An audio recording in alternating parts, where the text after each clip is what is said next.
కళ్యాణ్ అంటే ఓజీనేనా, అసలు ఓజీ అంత గ్యాంగ్స్టర్ ఎందుకయ్యాడు, జపాన్కి వీళ్ళకు ఏం సంబంధం, అవన్నీ మనకు మూవీలో తెలుస్తుంది.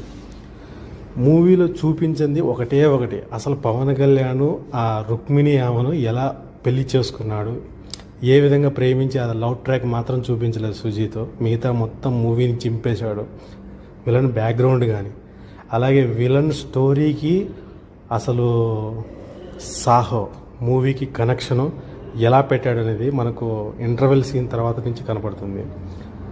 తమన్ అయితే ఏదో మొన్న ఇంటర్వ్యూలో చెప్పాడు 3 మూవీస్కి వివత్సంగా ఉంటుందని. దాని ఫైట్లు సీన్స్కి వచ్చేసరికి బ్యాక్గ్రౌండ్ మ్యూజిక్ కానీ ఇంకా మనం చెప్పకూడదు కానీ ఏడ కత్తులు పట్టుకునే చేతులు దిగిపోతున్నాయి, మొండాలు దిగిపోతున్నాయి, తలకాయలు అయితే 3-4 చోట్ల ఎగరేస్తాయి. క్లైమాక్స్లో అయితే ఒక 9 తలకాయలు వచ్చేసి పడిపోతాయి.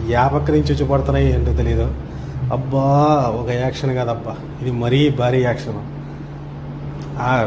సాహోకి లింక్ పెట్టిన సీన్ వచ్చేసేది సూపర్. ఇంకా క్లైమాక్స్లో పార్ట్ 2 ఉందంటే కానీ ఇంకా అది సూపర్.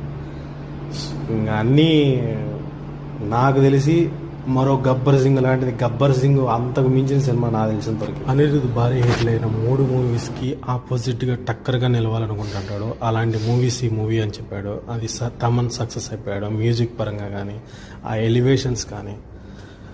ఇంటర్వెల్ అయిపోయినంత వరకు పట్టుమంటే 4 నిమిషాలు కూడా ఆయన డైలాగ్ డెలివరీ ఉండదు పవన్ కళ్యాణ్ది. కానీ చిట్ట చివరకు మొత్తం ఆయన చుట్టూనే తిరుగుతూ ఉంటుంది, ఓజీ ఓజీ ఓజీ ఓజీ అని చెప్పేసి.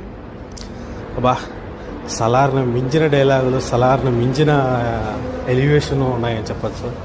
ఆ మ్యూజిక్, బ్యాక్గ్రౌండ్ స్కోర్ కానీ, ఇంకా మిగతాటి ఇంకా మొత్తం ఫైట్స్ అయితే కానీ.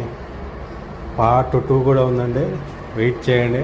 ఇంకో 2 సంవత్సరాల తర్వాత, 3 సంవత్సరాల తర్వాత పార్ట్ 2 కూడా వస్తుంది. ఈసారి జపాను ఇంటర్నేషనల్ పెట్టాడు.